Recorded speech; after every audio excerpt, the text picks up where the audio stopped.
สบายดีอีกเทื่อหนึ่งย้ำบายพี่น้องสบายดีFCทั้งหลายเบิร์ดสุขุสุขคนเนาะพี่น้องแดดมื้อนี้กับบอทอมื้อวานเนาะแต่ว่า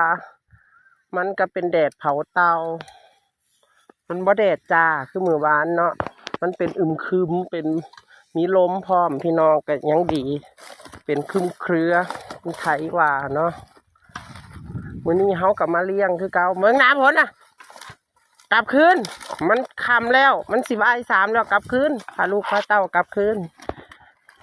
มันก็จากไปกินตะหม่องเก่าๆเนาะพี่น้องหญ้าคาอ่อนหญ้าหวายโป่งแน่เดี๋ยวฝนตกมาใส่กับพงสิดีเนาะพี่น้องFC เบิ่งอยู่ไสแน่กดไลค์กดแชร์ให้แน่เด้อสาวเลี้ยงงัวหน้าแหมแก้มใหม่สาวกระเทยบ้านๆคือเก่านี่ล่ะพี่น้องโตผู้เดียวพ่อแม่ตายป๋าแล้วหาอยู่หากินไปเฮ็ดงานโรงงานส่งเงินให้พ่อแม่เพิ่นบ่อยู่แล้วก็หาเลี้ยงเจ้าของเองมันพี่เพิ่นก็อยู่บ้านเฮาก็โตคนเดียวเฮาก็หาไว้หาเก็บไว้ปัญญามเจ้าของเฒ่าไปเนาะพี่น้องเนาะไป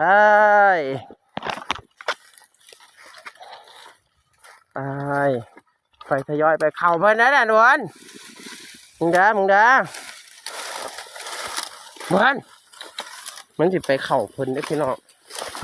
มันมาสิลงเข้าเพิ่นแดดก็อบอ้าวพี่น้องแต่มันบ่แดดจ้าแต่ว่าก็ดีคือกันเนาะมือวานเอาน้ำมา4 ขวดโอ้ยหอดกับบ่พอกินยังได้ไปหิวก้อนที่เขาพอกอีกวันนี้เอามาหาเลยมาเอามาหาหัวตะเบิด2พี่น้องมันบ่ค่อยแดด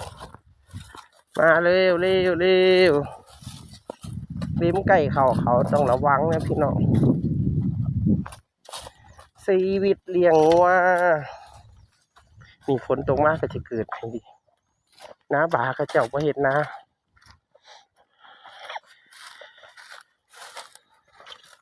วันนี้เดินไกล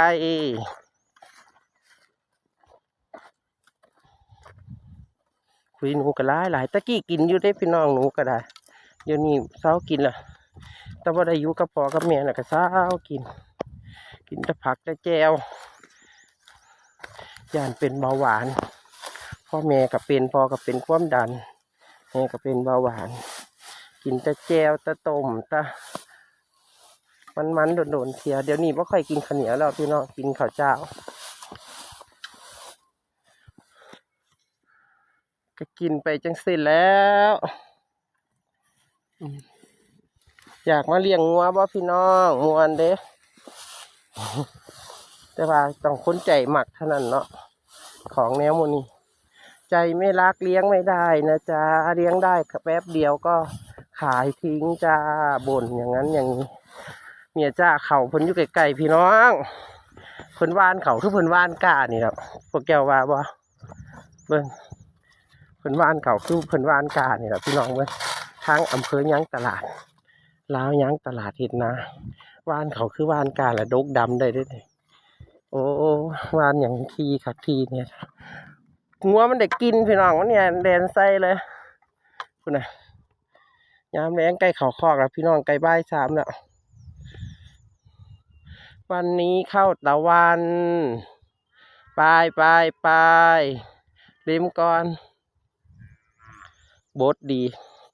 อีเมลูกอ่อนมันห้องหาลูกแม่ลูกอ่อนสาวเมืองอาจสะพรแขวงสวรรณเขตสปป.ลาวนะจ๊ะซื้อต่อกันมาเรื่อยๆจ้าป้าเป็นคนซื้อให้เลี้ยงจ้าเงินของป้าเลยนะจ๊ะงัวนี่ก็เป็นงัวป้าได้จ้าแต่ว่าสาวเลี้ยงงัวสาวอ่อนเอามาเลี้ยงเอาลูกจ้าอ้าวอีกตัวหนึ่งพูนโดยอีไทยหย่อออกหนามูยังเร็วได้ขาวๆนะ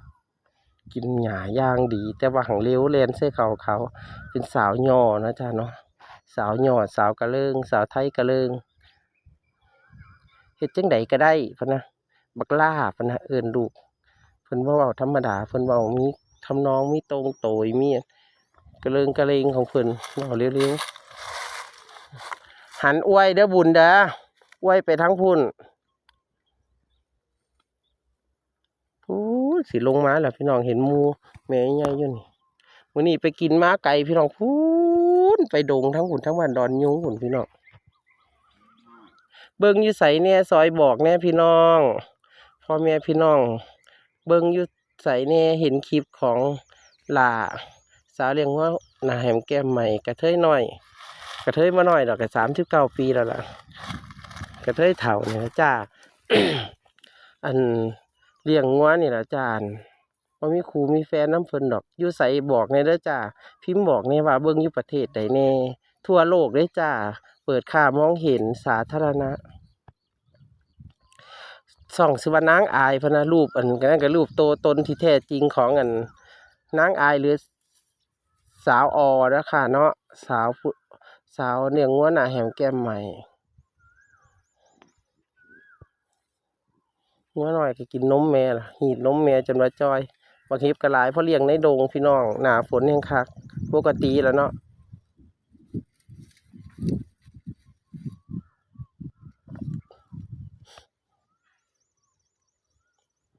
มันก็มักเลี้ยงหญ้างัวมันเป็นสัตว์แท้เดิม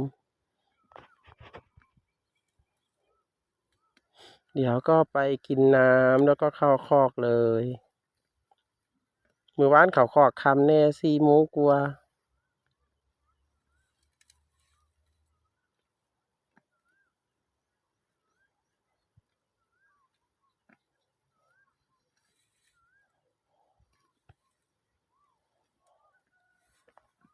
เฮ้ยอีนั่นมันดื้อเด้พี่น้องมึงเด้อแปรเด้อนี่ก็ลูกสาวลาวน้องมันหัวถ้าเกิดเป็นตัวผู้เฮ้ยไรว่าอวยสำเร็จพี่น้องเอ้ยมันโมโหไรอวยคนน่ะมันสิเข่าคนน่ะเบิ่งหอมที่หินเลยหอมหินใจเลยล่ะพี่น้องเอ้ยลาวของเขาอีกเว้ยคำละเท่าไหร่เดียว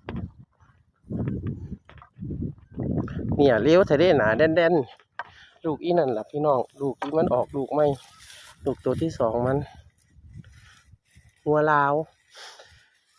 น้องมันอยู่ใกล้ๆอีขาวหัวลาวหัวประเทศลาวสปปลาวกินเด้อบ่แม่นแลนลงเขาเพิ่นบวนอ้วยหน้ากลับคอกบวนมัน15:03แล้วเด้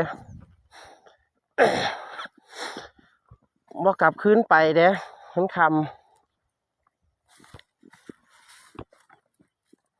ไว้หน้ากลับคอกเร็ว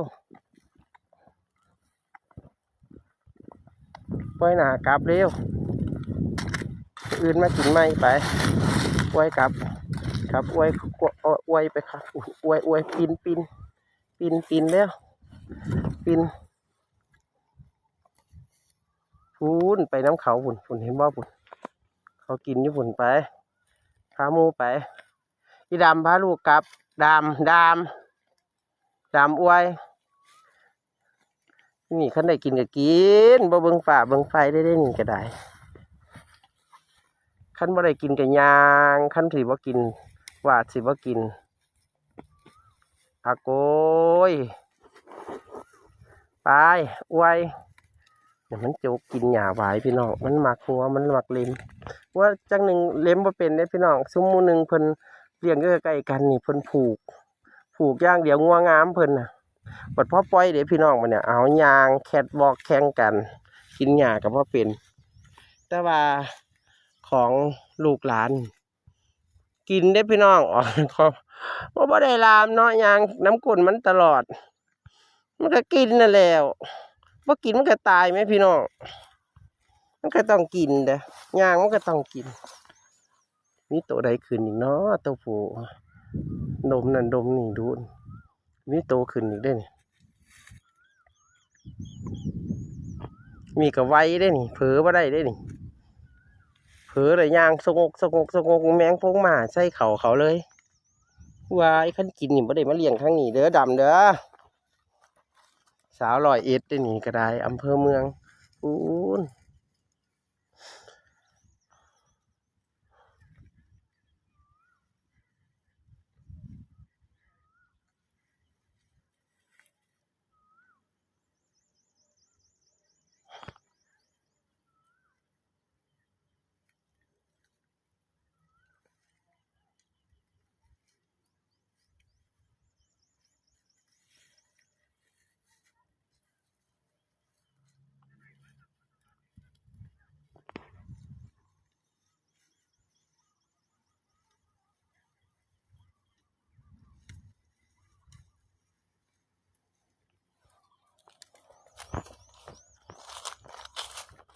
ใบบักบกพี่น้องใบบักบกใบบักบกอ่อนเขาเจ้าว่ากินกับอันปลาแดกบองดีแต่มันไม่มีปลาแดกบองไม่ได้ไปซื้อใบบักบกใบบักมง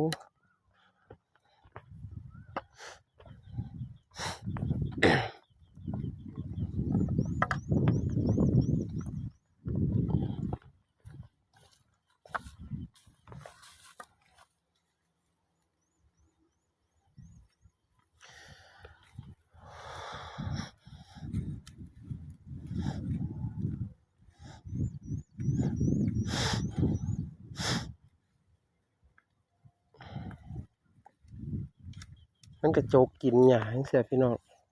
แต่ว่าเขาต้องเฝ้าอย่าให้ขาดสายตาเลย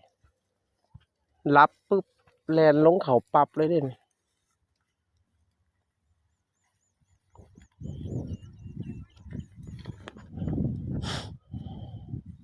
กินไปสิเลยพี่น้องเอ้ยแต่ละมื้อแต่ละเวน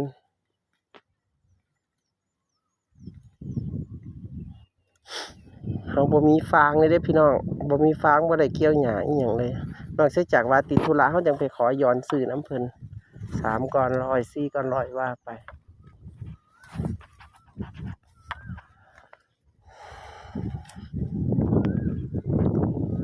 วันที่28กับวันที่1สิซื้อไว้อยู่ดอกสัก300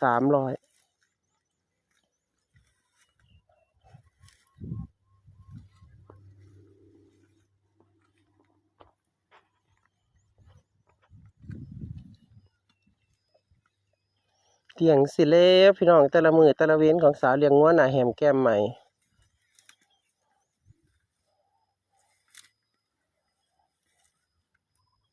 บางเที่ยก็เมื่อยพี่น้องแต่เฮาก็ต้องทนเฮาโตคนเดียวบัดยามเฒ่าไปเฮาหาไว้บัดยามเฒ่าไปบ่มีไปเบิ่งพอได้จ้างเขาเบิ่งพี่น้องบ่มีลูกมีเต้านำเขาบ่ได้สร้างกรรมสร้างเวรนำเขาดอกเฮาบ่มีครอบมีครัวเอ้าดีคือกันบ่ได้ผูกติดยึดติดกับอีหยังผู้ใดสำบายพุ่นถ้าเป็นพระก็ไม่ยากนำแผ่นดินพุ่นเห็นบ่พุ่นวัดที่ดินวัดอีหยังเจ้าของ4โบย4บ่ายมากับโยมอยู่ เว้าพื้นไผเนาะเอากับเพิ่นบวชแล้วเพิ่นว่าอันอีหยังก็ในสวดมนต์เย็นเพิ่นว่าอันภิกษุเป็นผู้ออกจากเรือนแล้วไม่เกี่ยวข้องด้วยเรือนแล้วบ่ได้เกี่ยวของพะนะเบิ่งพุ่น4โบย4บ่ายสวนเจ้าของนาเจ้าของอยู่สวนกูนากูอยู่เฉพาะเป็นนกพิราบติพี่น้องโอ้ยเศร้าเว้า ฮิมวนๆอยู่คนเดียวพี่น้องตั้งแต่ถ่ายคลิปไปเนี่ยถ่ายพี่น้องก็ถ่ายจังซี่ล่ะก็ถ่ายงัวเลี้ยงงัวก็ถ่ายงัวนี่แหละจ้ะปลูกผักก็ถ่ายผักปลูกข้าวก็ถ่ายข้าวพี่น้องถ่ายอยู่ซี่ล่ะจ้ะคลิปนี้สิยาวแหน่จักหน่อยเนาะพี่น้องเนาะพี่น้องอยู่ไสแหน่ก็คอมเมนต์บอกกดไลค์บอกหรือคอมเมนต์บอกกันหลานเด้อสาวเลี้ยงงัวน่ะแหมแก้มใหม่สาวออเด้อจ้ะเด้อว่าอยู่เบิ่งอยู่จังหวัดใดแน่ประเทศใดแน่สิได้ฮู้สิได้ชื่นใจมีกำลังใจถ่ายคลิปเนาะพี่น้องเนาะมือใหม่พูดตกพูดผิดพูดอีหยังก็ขอโทษขออภัยด้วยพี่น้องสบายดี